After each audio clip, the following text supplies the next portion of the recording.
More than 3,000 soldiers from 1st Heavy Brigade Combat Team, 1st Armored Division, known as the Ready 1st Combat Team, are training here at the National Training Center for an upcoming deployment. The soldiers are preparing under conditions that emulate those in the theater of operations. Without exception, everyone from the most junior ranks to the senior leadership is engaged in training.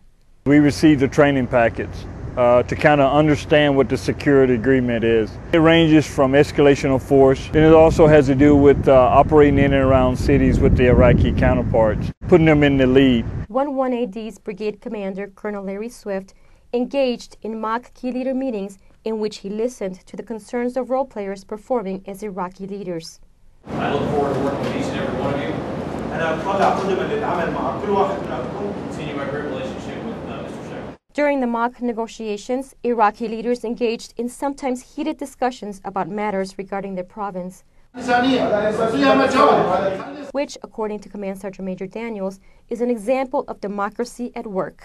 It was working the way we wanted it to work, with all the leadership of the Iraqis there in one table, hashing out their own issues without us getting too heavily involved with it. All soldiers are participating in some kind of situational training exercise to prepare them for full-spectrum operations.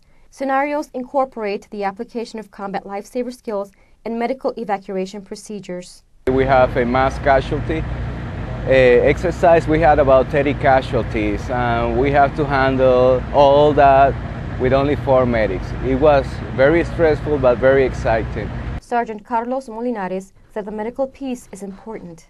It's key. It's important. In combat, we're going to have casualty. That's a fact of life. You need somebody that knows what to do the right time and make the right decision. That's why this training is so important, especially the medical part. About 1/3 of the soldiers of 1st HBCT have deployed before. But for other soldiers like PFC Shaira Jimenez, this will be their first deployment.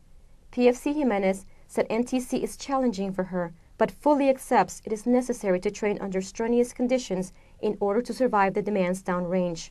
We need to know how to do our things, because if we don't know what we're going to do in Iraq, and we're going to be with the enemy, we know how we need to act with the enemy. The unit's leadership said even under the demanding training environment, morale among the soldiers remains high. Morale's great. This is probably the most realistic training that you're going to get at the National Training Center. It doesn't get any better than this. What they're doing is to putting us up the much stress that we can so we can handle the situation when we encounter it back there in Iraq. From the National Training Center in Fort Irwin, California, this is Major Diana Bagay reporting for Fort Bliss, Texas.